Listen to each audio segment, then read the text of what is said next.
Hey, folks, welcome back to the show. Let's talk a bit about this episode. You may be familiar with the 9 hallmarks of aging, but did you know that just this year, another 3 were added, bringing us up to a total of 12? And it might seem a little overwhelming to have 12 aging processes to keep up with, but if you think about it, it's really important to understand that many, if not every one of them, are actually interrelated. And one thing we've learned about these processes that drive aging are that they start at a cellular process level before they actually move up to affect the entire system. So this gives us the opportunity to try and intercept and correct them earlier on so that we can live longer, healthier lives. Today, I am joined by a good friend and colleague, Leslie Kenny, who is the founder of Oxford Healthspan and co-founder of the Oxford Longevity Project. Leslie and I talk about the hallmarks of aging, including how the processes are interconnected and what we can do to slow these processes down. And of course, we also dive into polyamines, specifically spermidine, and how it can boost autophagy. Spermidine actually can hit 9 of those hallmarks of aging. And so we're going to talk about some of those. Leslie herself is an autoimmune survivor. She is a thriver. This woman is a force. She's a certified health coach, and she is the founder and CEO of Oxford Healthspan, bringing consumers the latest scientifically based molecules proven to slow aging. She is also the co-founder of the nonprofit Oxford Longevity Project, which aims to bring the latest scientific breakthroughs on healthy aging to the general public. Leslie holds degrees from Berkeley and from Harvard. Now, in this episode, you're going to learn how polyamines are derived from amino acids, and they play a role in slowing down the process of aging. The most well-known polyamine is spermidine, and it helps to boost autophagy. There are many other molecules in foods and whole food sources, so it's important to consume nutrients through eating whole foods. You're also going to learn that the body is able to regenerate and self-renew itself if we're just able to remove the obstacles and facilitate those processes. And we're going to talk about those. And you're also going to learn about Leslie's top suggestions for longevity, including eating intentionally, joyful movement, sleep, and early morning sunlight. Now, to learn more about Oxford Healthspan and Primadine, all you have to do is go to oxfordhealthspan.com. You're also going to want to make sure to follow them on Instagram because these guys post amazing content on longevity and slowing down aging. Their blog on their website is also fantastic. Now, they've also put together a great offer for you, the listeners. All you have to do is go to oxfordhealthspan.com, go shopping, and when you check out, use code BIONAT15 to save 15% off your purchase. Now, you guys know how much I appreciate you. I'm going to tell you again, I totally appreciate you and value your time that you spend with me here. Now, if you're feeling that this episode could be useful to anybody else in your world, please make sure to share it with your network, your friends, your family. And if you're feeling inspired today, please do make sure that you leave us a review, because it's those reviews that help this podcast to rise up the ranks and ultimately help me to get more amazing guests for you. If you're looking to contact me or to send me some comments or questions, whatever the case may be, make sure to go to my website, natnidham.com. That's where you're going to get to learn about my membership community called BSP Community on Mighty Networks. It's also where you can sign up for my newsletter, where I talk about the latest episodes. We talk about peptides. We talk about new stuff on the market, talk about all kinds of stuff. It's also how you would find out when my peptide crash course is finally available for purchase. Now, one thing about the membership community is if you join as an annual member, you automatically get access to the peptide crash course. So that's a pretty significant perk for you guys. You also on the website get to find out about my next Women's Longevity and Resilience Retreat. We only have 10 spots available. It's happening November 1st to 6th in beautiful Cabarete in the Dominican Republic. And if this is even a little bit interesting to you, you definitely want to check it out. So thank you again for being here, you guys. I totally appreciate you. And let's dive into Primadine and Oxford Healthspan. Hey, folks, just a quick reminder that all of the information presented in this podcast is for information purposes only. No medical advice, no diagnosing, no treatments suggested here. Before you try anything that you hear about or learn about here, make sure that you check with your medical provider. Welcome back to the show, Leslie Kenny. It's so exciting to have you here again. I'm thrilled. So thrilled. Yeah. So, for you guys, we've been trying to make this second episode happen for, months now. And it's just been one thing after another. So one thing is that if you guys want the backstory on Leslie Kenny, I would invite you to go back to the first episode that we recorded together, which I think came out in December of 2020. It was probably the first or second episode of that month. And you'll get to hear all about Leslie's history as a sexologist and her journey through ancient Taoist scrolls and all that backstory that kind of brought her to where she founded this incredible company, Oxford Healthspan. But today we're going to pick up kind of 3 years later and talk a little bit more about, the circles that Leslie is moving in, which are really interesting, and the research that you're contributing to, the symposiums that you're hosting. So much interesting stuff, which is going to bring us to our conversation on longevity, autophagy, mitophagy, all of these different incredible cellular processes that, as we learn about these things that drive aging at a cellular and systemic level, it gives us the opportunity to try and intercept them and maybe correct them so that we can live longer, healthier lives. So on that note, Leslie, tell us about all these amazing symposiums and organizations that you're connected to. Well, I suppose the first one is the Japan Autophagy Consortium. We really can't have a conversation on longevity without talking about research done in Japan. So since 2012, there have been 4 Nobel Prizes in medicine or physiology awarded to Japanese scientists, starting in 2012 with Yamanaka for the Yamanaka factors, which Jeff Bezos has just bankrolled with Altos Labs, and then going to 2016 with Yoshinori Osumi and his discovery of the mechanism of action of autophagy or cell renewal.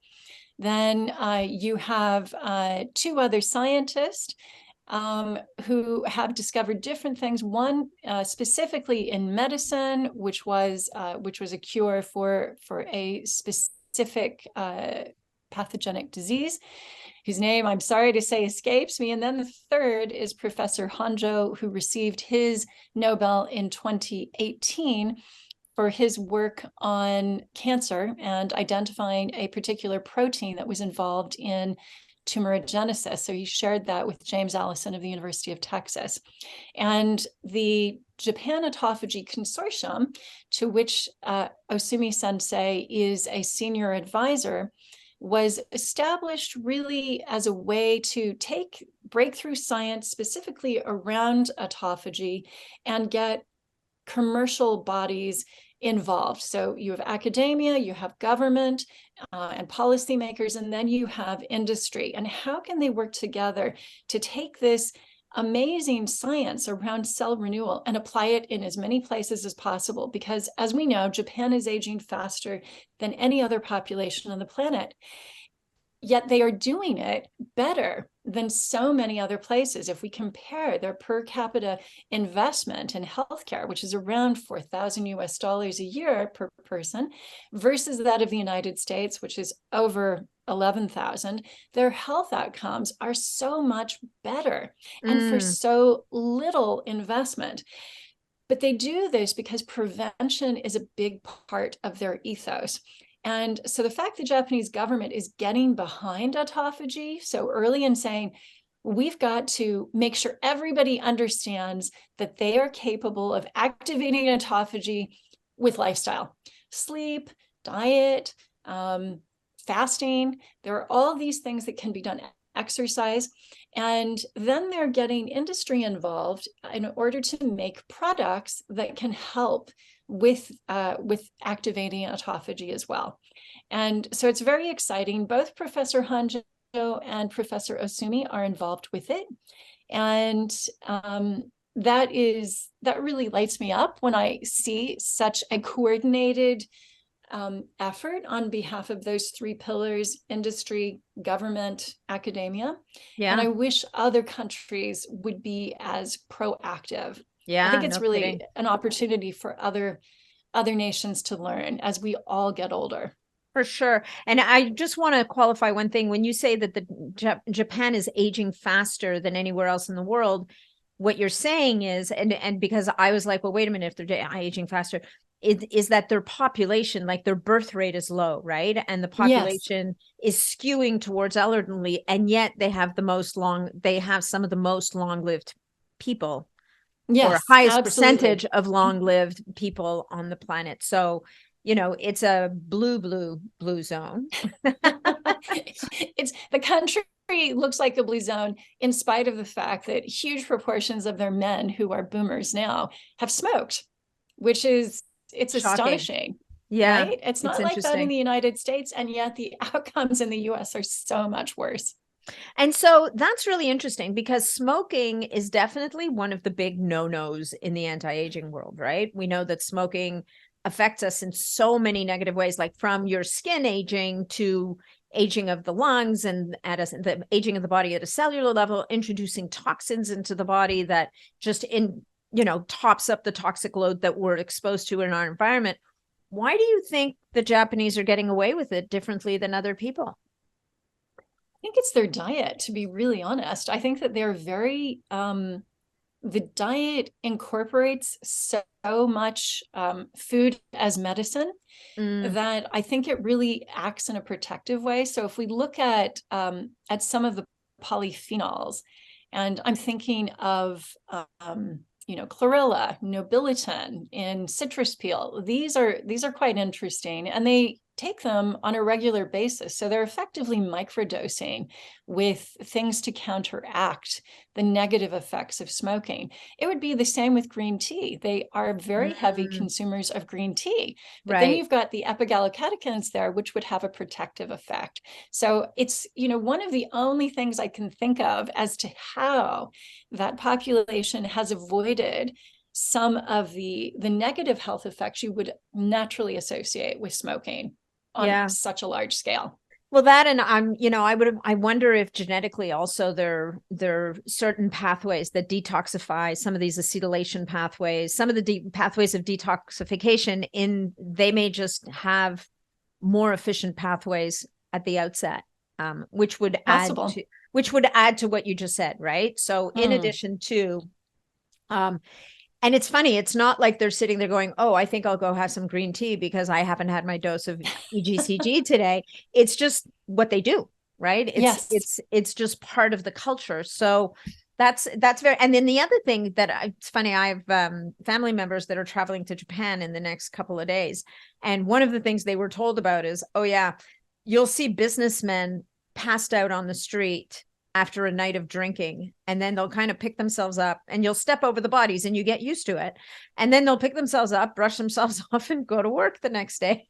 And so there's this real interesting dichotomy. And I don't know if that's something of a new generation that is, as the stresses and strains and other cultures come in and exert their influence, if that's kind of what's starting to happen, or have they always been big drinkers as well? Do you know? It's honestly been like that since the 1970s. That's the salaryman culture. And I'm afraid that it's chain smoking and lots of drinking together with shabu shabu late at night. That's just kind of what they did. That's how they entertained and how they bonded.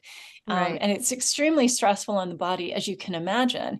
And yet whatever practices they do during the day seem to counteract enough that from an epidemiological perspective, you look at this population as a whole, and they still do better than the United States. So where, of course, people are eating donuts, right? Krispy Kreme, and eating fast food. And, you even think, oh, Jamba Juice, that's quote unquote healthy, but it's, you're spiking your blood glucose constantly. So maybe it's that they are doing just enough of the right things to counteract the bad, whereas Americans may be microdosing the bad constantly. Right. Instead, they don't have that foundation of healthy practices. So anyway, that's interesting. Japan is such an interesting place also because it's isolated as an island. So it's really its own kind of microcosm. So anyway, so out of Japan comes all of this really interesting research and work on in the space of autophagy. And autophagy, as you said, cell renewal. People who've been listening to this podcast know that autophagy really stands for self-eating. So it's the cell, once it hits a certain stage where it can't do its job anymore, will self-destruct. The body will absorb what it can to reuse products, because the body doesn't like to waste stuff, and then get rid of the things that it can't use as waste product. But as we age, and because of our lifestyle habits, maybe autophagy doesn't happen as often. So we end up with a lot of dysfunctional cells in the system that not only are they not pulling their weight, but they're now negatively affecting other cells around them, which is, as we get into cellular senescence. So maybe this is a good segue, because we've now talked about 2 of the hallmarks of aging. Right? Maybe this is where we kind of get into this whole idea of the hallmarks of aging, which, interestingly enough, over the last year, there's been some really interesting movement in this space. We had gotten to a point where we kind of accepted the 9 hallmarks of aging, which you were more than welcome to rattle off. And then the last I heard, there were another 3 added. And now you just told me before we started recording that now there's another 2 added. And, you know, as people are sitting there kind of holding their heads going, oh my God, how many things can I possibly keep track of? Like, how many new things are they going to throw at us? Yeah. I think it's important to understand that they are, many of them, if not all of them, are essentially interrelated. You can take that 10,000 foot view, and many of the big things that we'll talk about that you can do will ultimately affect several of these. But maybe let's just do a quick recap of the 9 hallmarks of aging, and then move into the next 5 that have come up.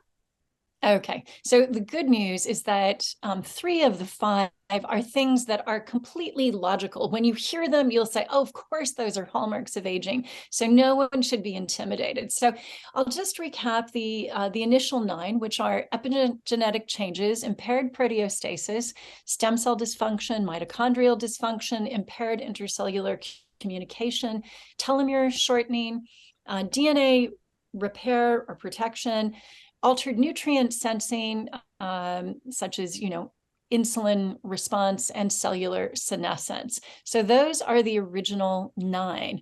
So the additional 3, and first I'll just say that initial paper, which has been cited, I think, over 2 or maybe even 3,000 times now since it was published in the early 2010s. The author of that paper, Lopez-Otin, updated it with 3 additional hallmarks, and these are inflammation.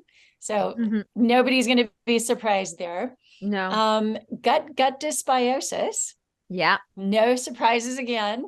And impaired autophagy, which is, it's all, oh, of course, those should all be hallmarks. Why weren't those hallmarks before? Right? Well, especially because so much of what you see right now, like I was just looking at something, and inflammation is literally at the center of all of these diagrams that you see of systemic dysfunction, right? Like, we've been hearing about inflammation being involved now in virtually every chronic disease. Whether it's low-level inflammation or acute inflammation. I mean, we know acute inflammation has a role in health, where that means you're going to get a spike of inflammation for a short period of time to help the body resolve an issue. And then the idea is that inflammation resolves and you go back to your non-inflamed state. Unfortunately, for most people, for many, many people now, there's this constant low burning fire going on in their bodies that is driving this dysfunction. And of course, we've now evolved to this new term of inflammaging, which is, aging through inflammation, which I was just interviewing somebody else recently. And he said, when they talk about their supplement, because they were marketing a supplement stack for longevity, they're not allowed to use the word inflammation anymore because it's now a medical condition. And so my goodness. So they can now but they can use the term inflammaging because that is not a medical term. So interesting that, the semantics start to get really tied up in politics and policy and all that kind of stuff. But all right, so let's take a step back. And before we move on to the next 2 hallmarks of aging, because I think the next 2 they're more technical, right? They get Yeah, they're way deeper, more technical. they go deeper into at a cellular level, whereas with Yeah. inflammation, gut dysbiosis, and autophagy, autophagy is also very cellular, but I feel like more people have heard about autophagy than not. And maybe we can talk a little bit about those three and how they affect aging, and frankly, how they even affect health, right? Our day-to-day Sure. ability to feel good and function in many different ways. Of course. Do you want me to start with those three, or do you want me to talk about the other two? Yeah, I think let's start with those three. I just Okay. Because I just feel like, let's give people something to hang on to here, because the next two, I know when they hear the first one, a lot of people's eyes are going to glaze over, because there's initials involved, and it's, we're going to have to move into the cell, and I think it's an interesting discussion for people to understand. But let's start with the more obvious 5,000-foot view ones. Like, let's start with inflammation. Okay. Yeah. You've already touched on it. And I think you did a great job describing it. And inflammaging is terrific. I love the combination of the two. It really says it all. In my own case, with my own autoimmune condition, it was inflammation at the root of it, caused by the second new hallmark, which is, in this case, leaky gut. So gut dysbiosis. Interesting. And the immune system lies at the heart of both of these. And there will be interplay with the immune system and autophagy as well. But what I would like to talk about with gut dysbiosis, because it seems like there's an epidemic of leaky gut, possibly because of all the horrible processed foods that we eat, possibly because of all the stress people are under, not enough sleep, right? As we age, the gut lining's ability to repair itself diminishes. It is constantly renewing cells all the time. Within 72 hours, you will have a new lining. That's just how quick it will actually replace itself. And as a result, you need to have the building blocks to actually do that process. And you can imagine that it's a very delicate process and can be set off course pretty easily by something like stress, for instance. Yeah. Right? Inflammation of the gut by things that are not good for us, or things that are allergenic to us, which could be lectins, for instance, and gluten being the biggest lectin there is, could be things that we were never meant to have due to our, to what we have inherited, the gut biome we have inherited from our maternal line. Perhaps we're not meant to have dairy, but taking those things in will lead to an inflammatory response in the gut. And the more you have that chronic inflammatory response in the gut, the more you have the chance of gut dysbiosis. So you can see how those two hallmarks are linked. Once the lining of the gut is compromised and those tight junctions open up, then you allow undigested proteins from the gut to go straight into the bloodstream, where the immune system leaps into action. Yeah. And we rely on the immune system not only to identify pathogens, as well as keep cancer at bay, recognize cancer and keep that at bay, but we also rely on the immune system to identify self from non-self. And unfortunately, some proteins that get into the bloodstream may look like proteins that are on our thyroid, or on our joints, or in our tissues and organs. And this can lead to lupus. This can lead to Hashimoto's thyroiditis. This can lead to rheumatoid arthritis, all three things which I was diagnosed with.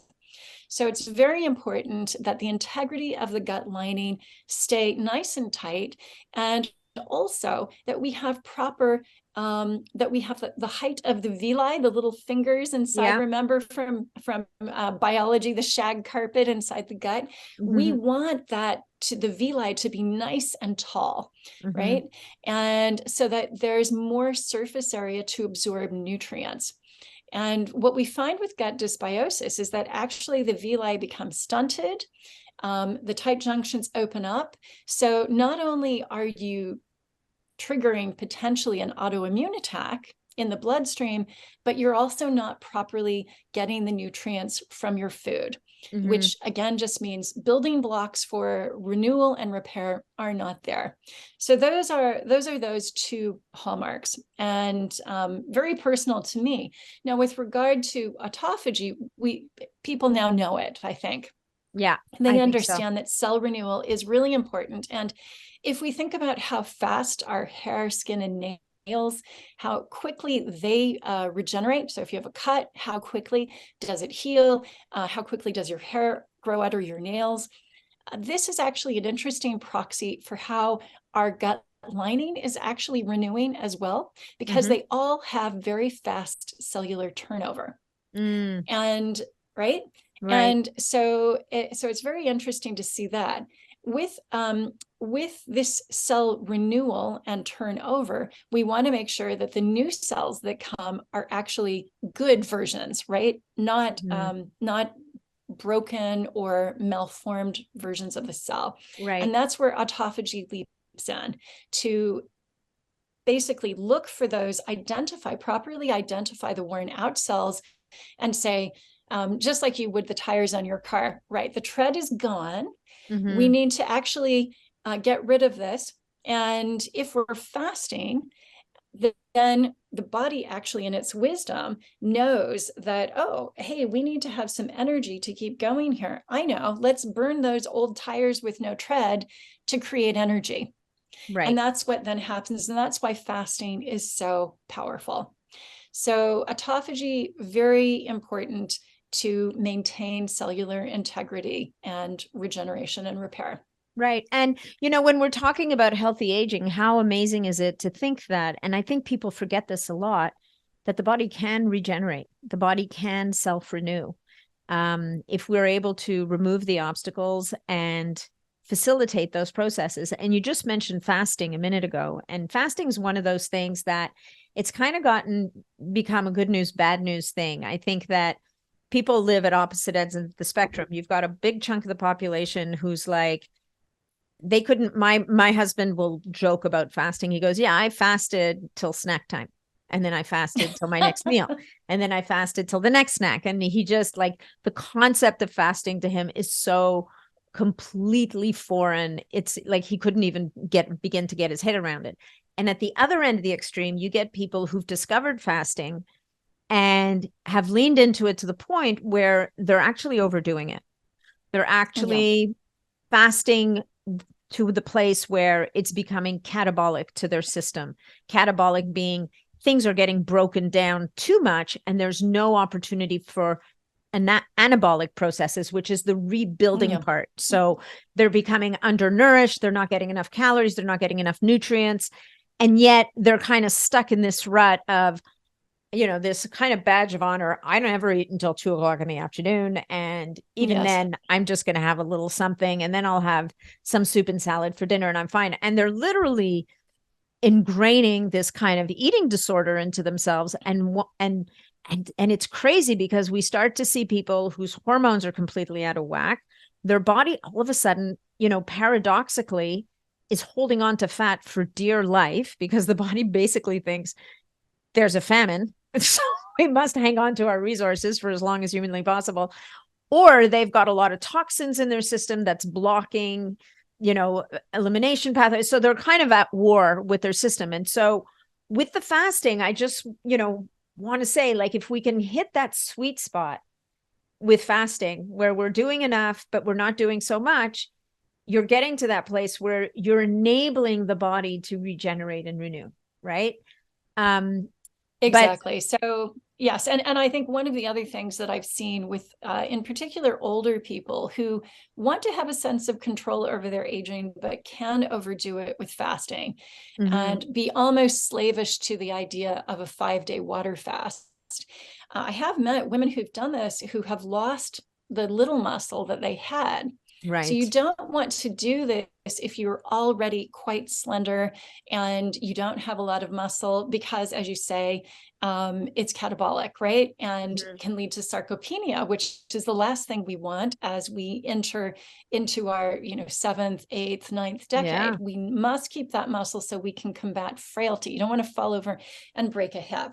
So there's definitely a Goldilocks zone. It's like with all of these things, everything in moderation. The poison and the cure is in the dose, and we must always remember that. And then if we can, for those of us like me, as a hypothyroid patient, I do go into this sense of famine if I fast for too long. And I downregulate my metabolism. My body secretes reverse T3 to block my T3 receptors. So circulating available T3 for energy does not bind to the receptors. So I become tired and brain fogged. I have to use other things, geroprotectors that can activate autophagy, things like nobiletin or spermidine, as a way to try to get the benefits of autophagy without having that catabolic effect or the down regulation of metabolism.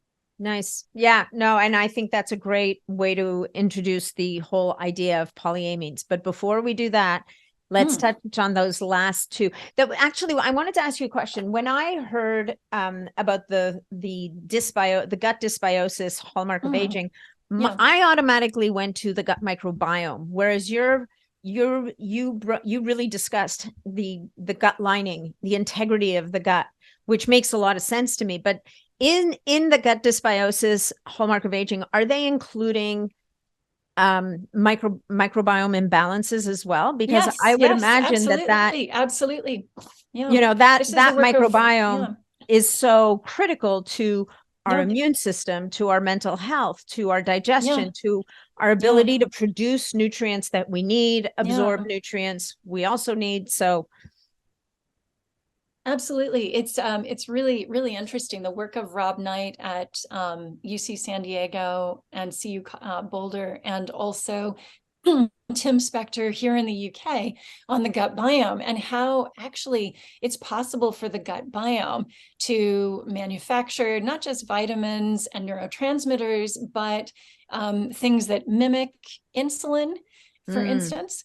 Or there was even some research out of Washington University of St. Louis last summer about how orange pulp, the stuff which the juice industry, Tropicana, is throwing away in the tens of tons every year, how actually that fiber in oranges can be used as a raw material by bacteria to make a serotonin mimetic. Yeah.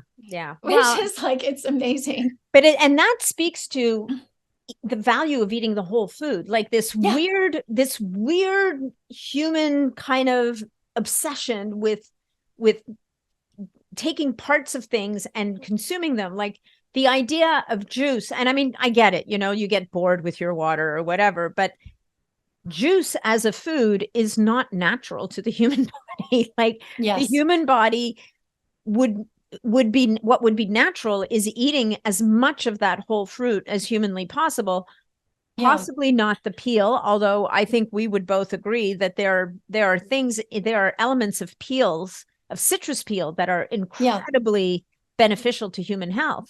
And the pith, for sure, like the white.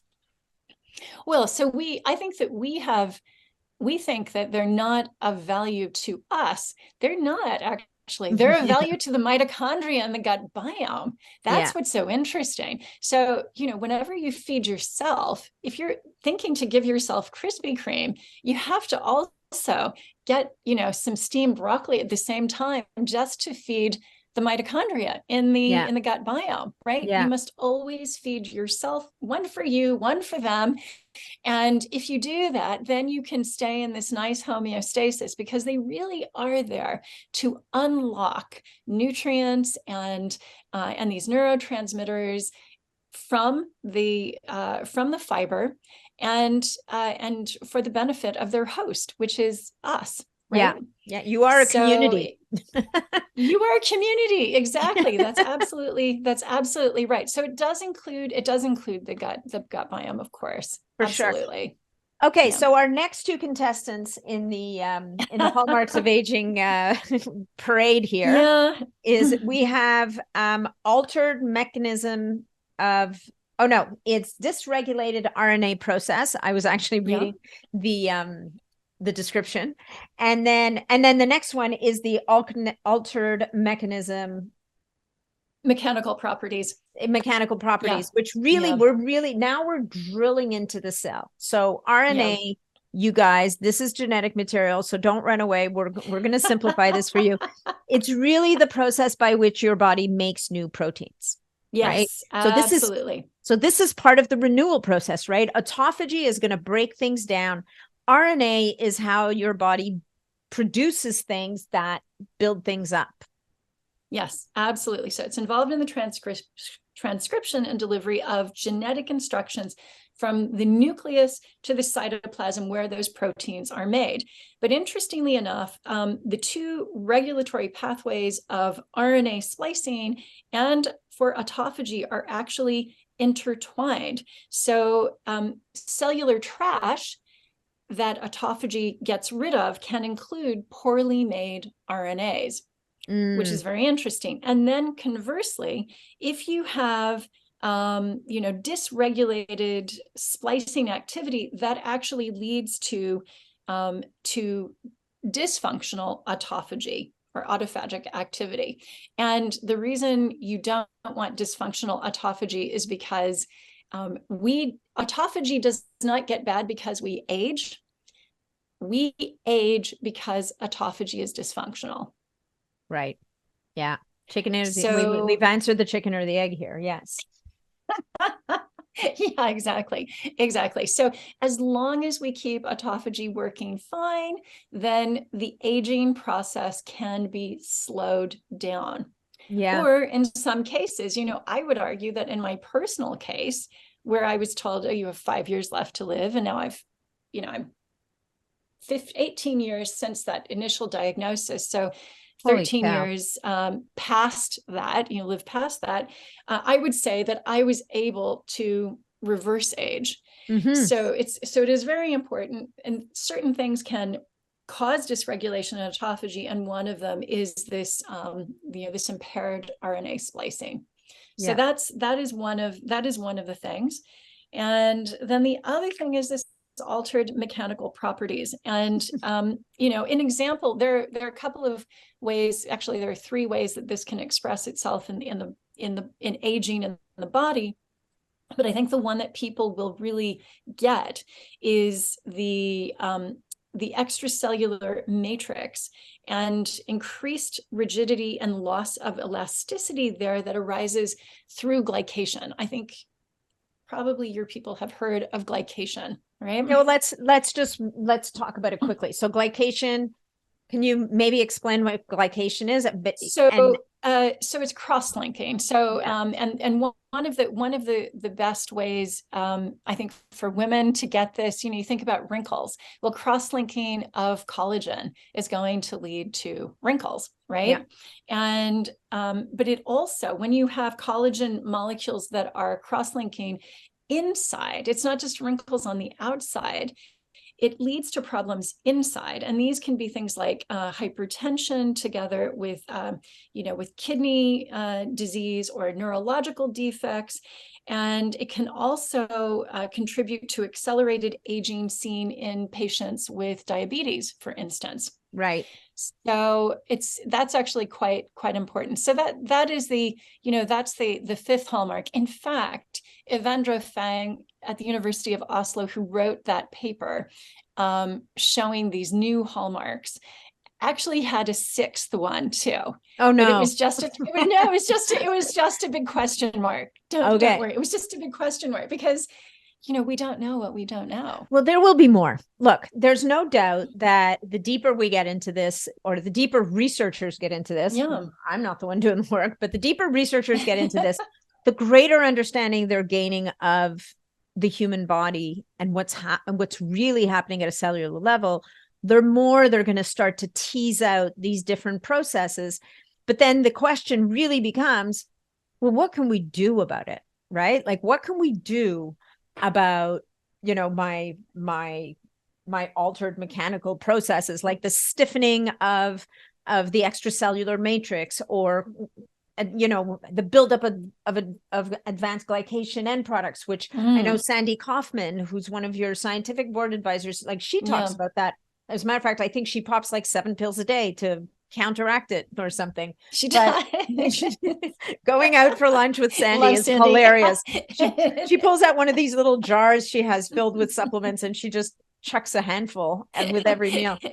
This is the mark of biohacking bestie. She gave me like 10 of those little jars. She did. Yeah. So I can go around with my own Sandy Kaufman, biohacking, anti-glycation and product stack. Yeah. That's hilarious. So, okay. So basically let's talk now about, so now we have 14 hallmarks of aging. So everybody has some understanding of why they're aging from the inside.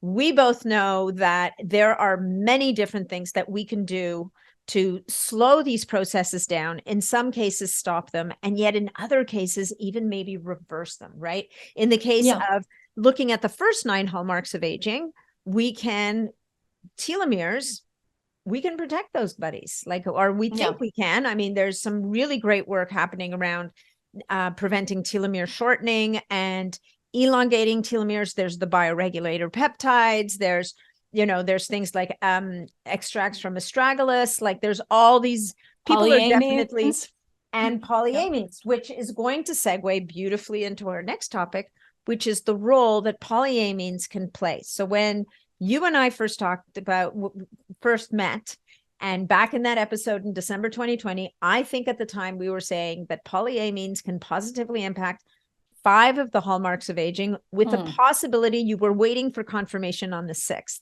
The confirmation on the 6th came a few months later. So then we're running around saying polyamines, 6 of the hallmarks of aging. But now we've got 5 new hallmarks of aging. And let's talk a little bit about how polyamines can, and I know they do because I know we talk about it a lot, where they kind of can come into play, and maybe what polyamines are. Yes. Okay. So polyamines are, as you can guess from the name, it has amines in it. It is derived from amino acids. So if we look at, say, probably the most famous polyamine is spermidine. That is from the amino acids L-ornithine and methionine. So, and you can see the poly, 2 amines, right? Other polyamines are spermine and putrescine. Putrescine is a precursor to both spermine and spermidine. And spermine is important for DNA methylation. So, and I know you have talked about that on your show, because I've certainly heard you talk about it before.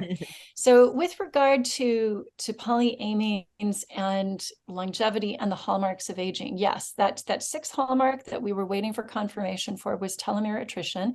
We knew it already impacted, mitochondrial and stem cell dysfunction, impaired protein folding in the cell, epigenetic changes, and impaired intercellular communication. So those were the initial 6.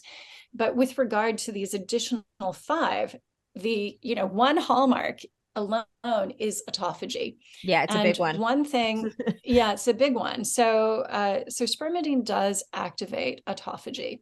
And there's some great work by Professor Hanjo on how activation of autophagy by spermidine helps with the rejuvenation of the immune system, such that recognition of cancer cells is enhanced. Now, more research needs to be done here, but Hanjo was the co-author on that paper, and he was the co-laureate with James Allison in 2018 for his work on cancer.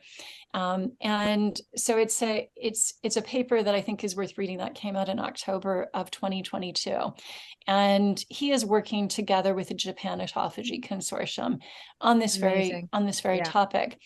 Then if we look at things like the gut biome, and the fact we know the gut biome itself can manufacture these polyamines. When we're young, it is a source of plentiful polyamine production, and that is necessary for growth. That's why babies have such high polyamine levels in them.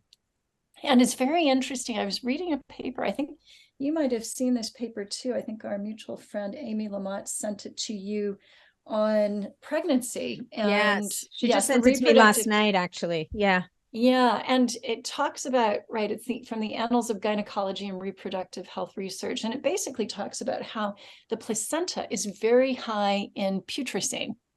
And again, putrescine is, so for those who don't know, the placenta is what feeds the baby in utero, and what some people will take and either plant by a tree or maybe eat, or take stem cells from.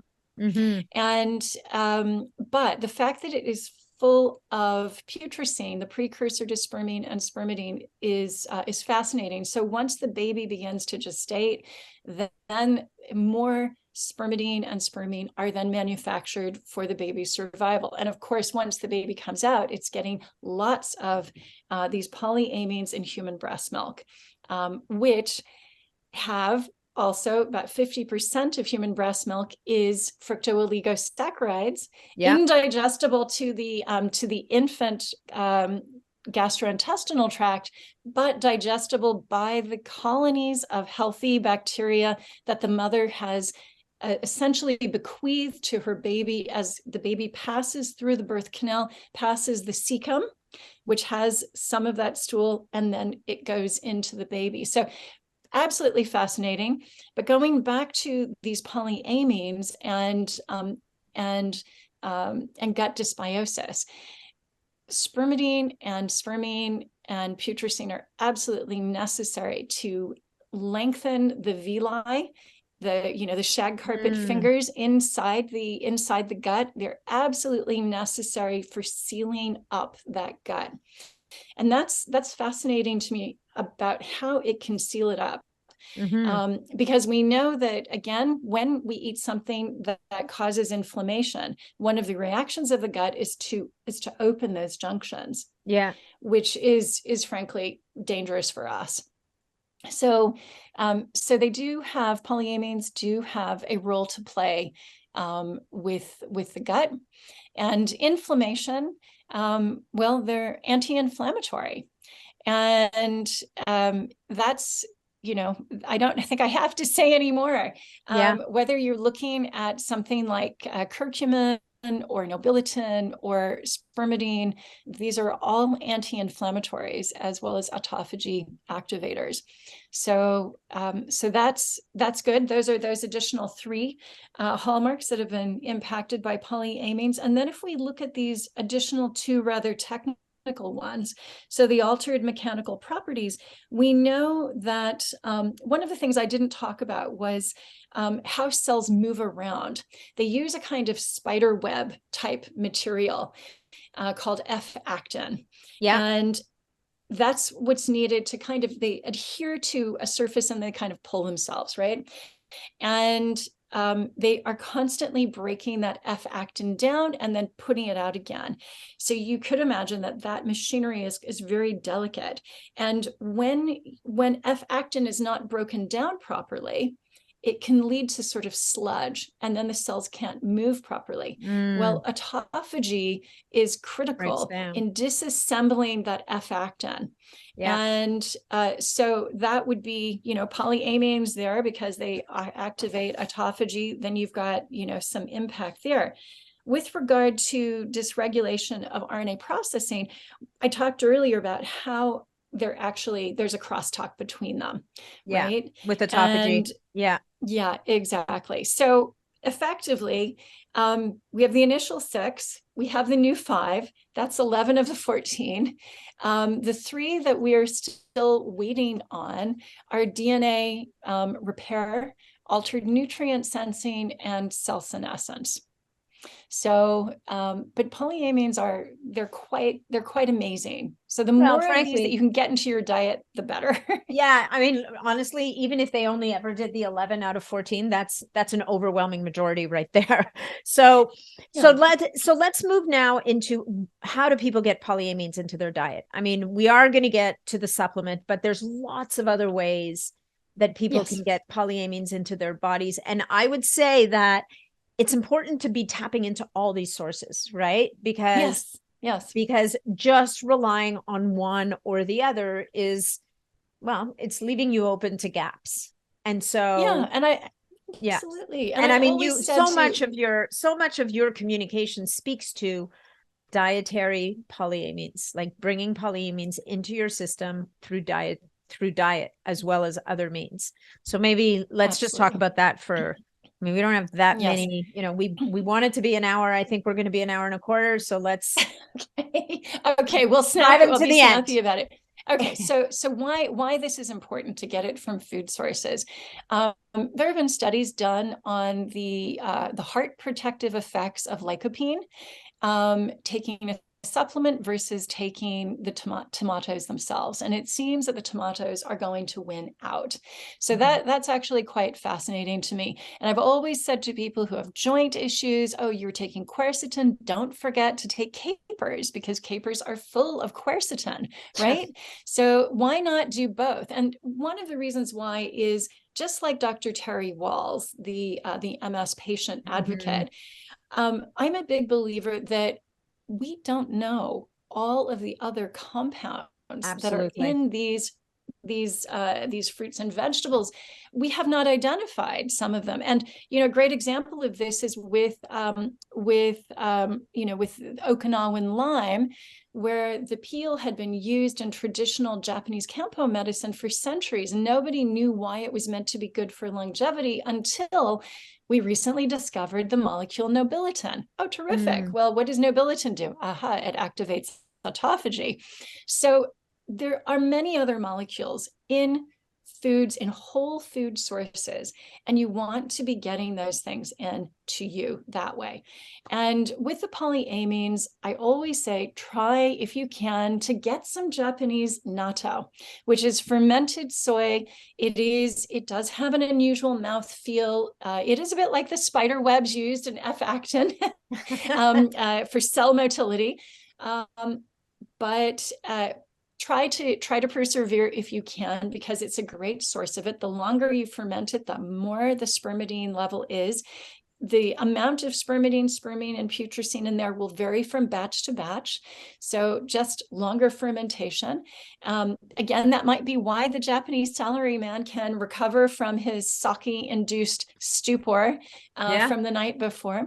As he has his bowl of natto in the morning. His bowl of rice and natto first thing in the morning, exactly, and his green tea, right? So, I would suggest looking there, as well as things like mushrooms, peas, legumes. I know some people can't do legumes because of the lectins, but if you're using one of those, what do you call them? Those pressure cookers. Exactly. Then you can reduce the lectin load that way. Same with tomatoes, although tomatoes don't have so much in the way of polyamines. So those would be great ways to get it. And it's very, very important that it goes through the gut biome. You want, again, that fiber, looking again to that work from from Washington University in St. Louis on how the gut biome is mining the fiber in order to create more metabolites, more things that are beneficial to you, whether they're nutrients, vitamins, or neurotransmitters. You want that, right? And the gut biome is capable of making more of these polyamines. So it's a wonderful, virtuous recycling loop if we can provide that fiber to the gut biome. And if you're going to do, a supplemental spermidine, I would suggest getting it again from a whole food source. And there are places where you get it in nature, where it comes with these other polyamines, spermine, again, for DNA methylation, and putrescine as a precursor to both. I like to think of putrescine as kind of like non-heme iron. The body's still got to convert it. So there is a load that the body's got to take to convert.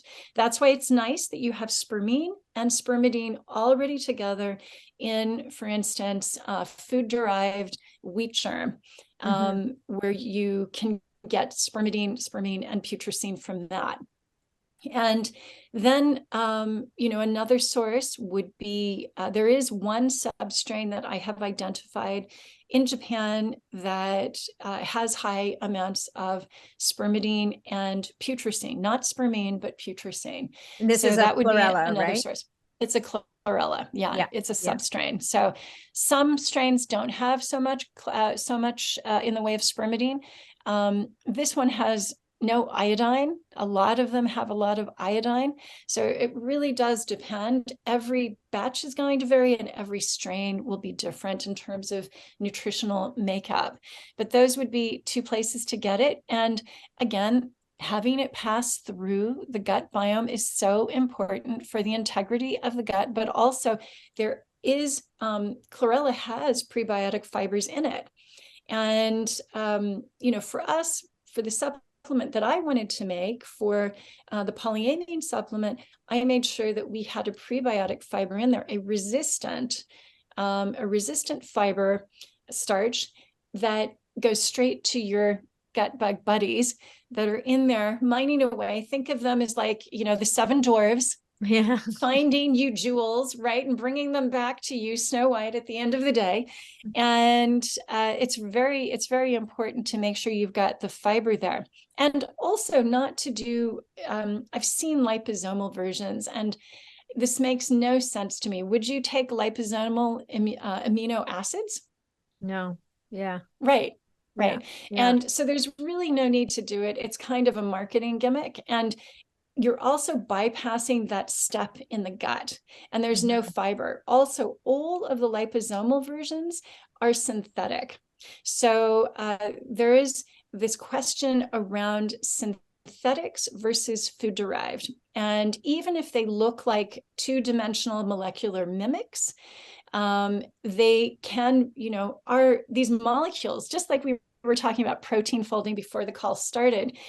Proteins are three-dimensional, and to be a perfect, not just a mirror image mimic, you need to have a three-dimensional copy, right? Yeah. And food provides the three-dimensional version of these polyamines for gut repair, for the microbiome, for all of these other hallmarks of aging that they can impact.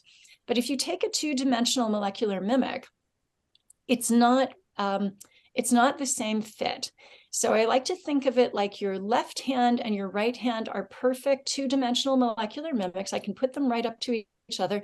And yet if I had leather gloves and I took the leather glove from my left hand and tried to put it on my right, it simply would not fit, right? So they're not the same. And synthetic, I've seen many synthetics, and I must say caveat emptor, because they have never been tested for safety or efficacy, and they are not even allowed in the EU. They are not allowed. That's why the European Food Safety Authority has said the upper limit for supplemental food-derived spermidine is 6 milligrams, and they say food-derived spermidine. So synthetic is not allowed on the market, but it's simply not regulated in the rest of the world. So we see these things coming to market, and everyone says, oh, in the mouse studies, in the rat studies. And I always say, do not forget that the best example of where things went very pear-shaped with reliance on rat studies was thalidomide. And thalidomide had been used as a sedative, had been shown to be safe in rodents. And yet, once it got to humans, we know about that whole generation of thalidomide babies that arrived in the 50s and 60s without limbs. Yeah. So we don't know what we don't know. But with food-derived sources, we have co-evolved for thousands of years with these food sources. Taking them in a concentrated form is not going to harm us, right? Yeah. So that's very important. The only other thing I will mention when it comes to how to observe these supplements is also look for ones that have removed, if you're doing a wheat germ version, look for the ones that have removed the fragile omega-6 fatty acids. And I was talking to Dr. Richard Siu, who's the director of aging research at King's College London, I guess last week, about this. And he said the problem with leaving the fatty acids in those products is that those omega-6s go rancid very quickly. They oxidize very quickly. And what does the body do with lipids? Any lipid, any fat, it will use for the outside of the cell membrane. Yeah. However, with an oxidized lipid, the cell membrane is not perfectly sealed, and the contents of the cell will begin to leak out. So he called it leaky cell.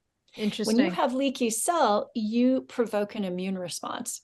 Mm-hmm. So again, just like leaky brain, leaky gut, you can have this leaky cell, and that's also not a good thing. So look for ones that have removed that fat in the same way that bakers don't want the omega-6. They don't want the wheat germ in their bread because it causes the bread to not be shelf stable for very long.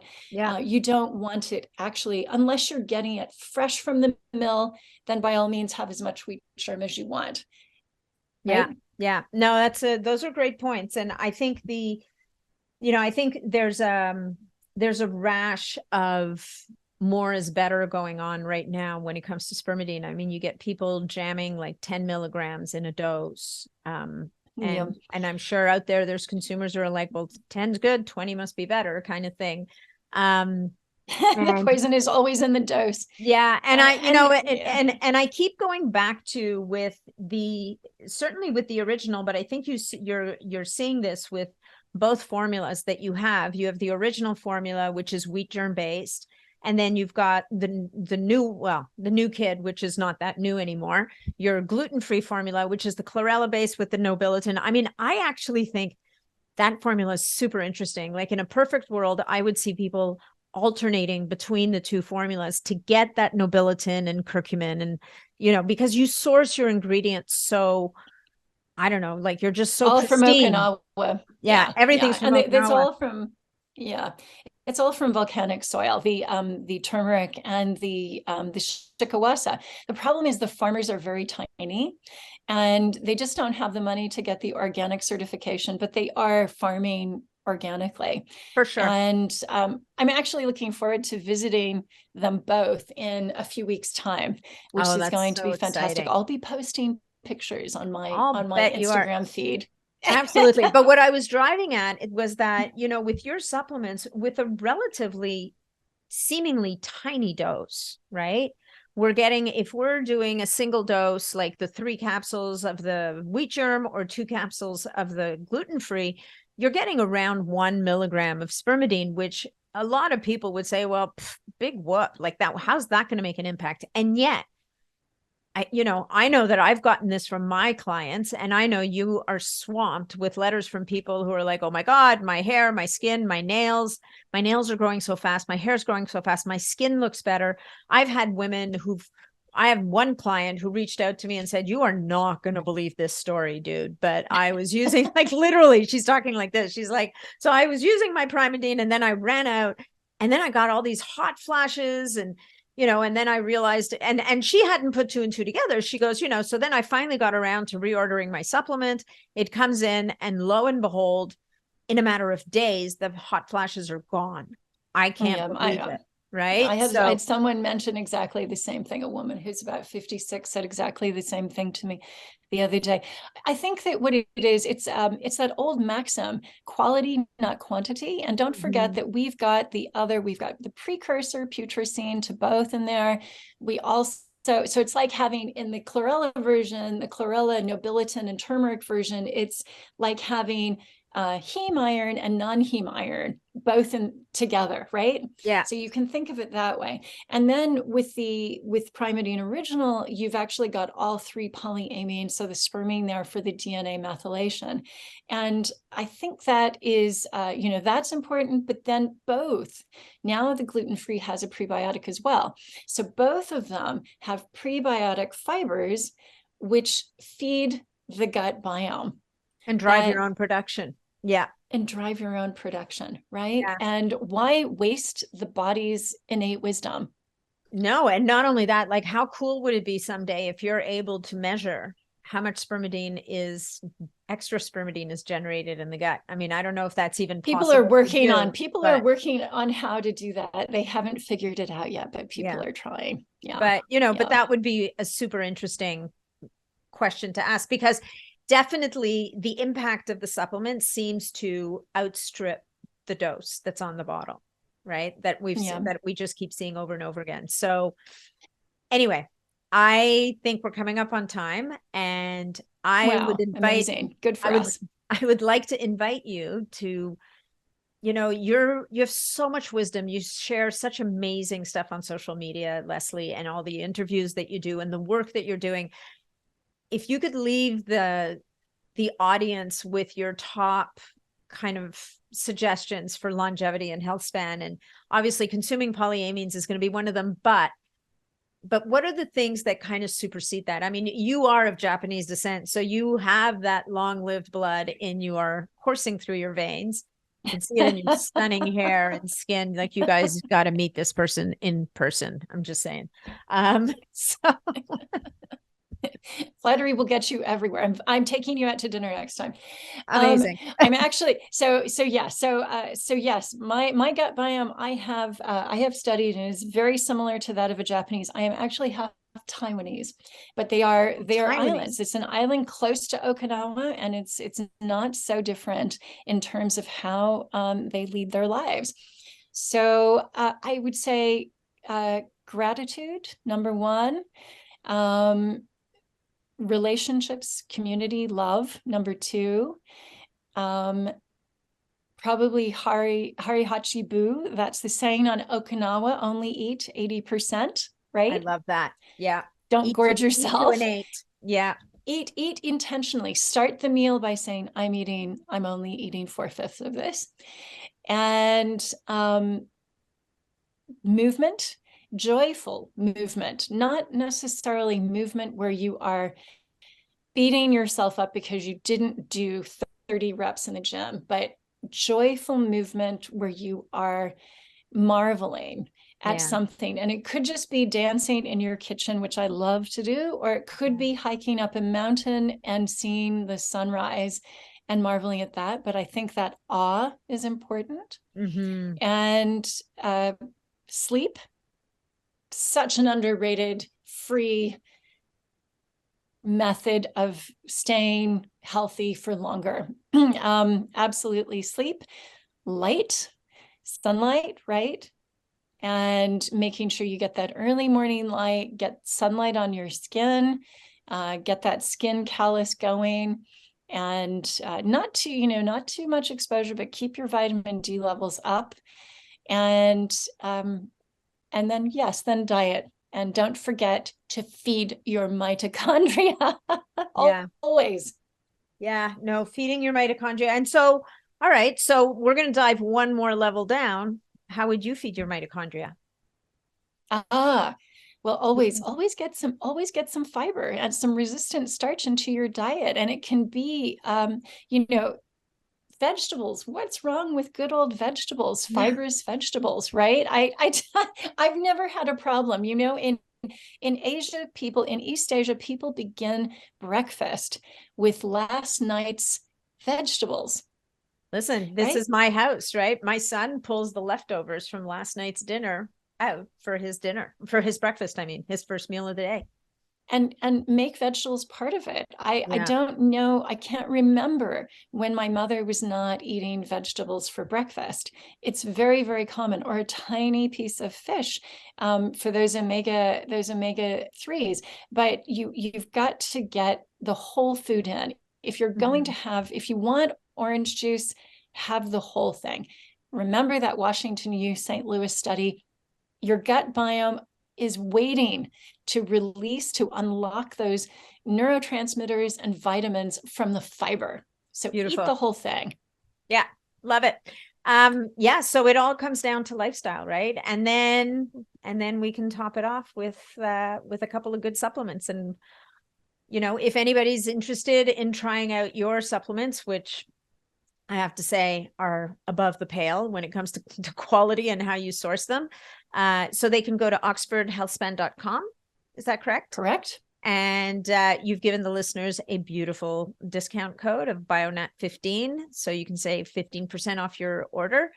And I think that's it. Where else can people find you, Leslie? Where can they connect with you and follow your amazing work? Because you are so active in the field. So I always learned so much from you.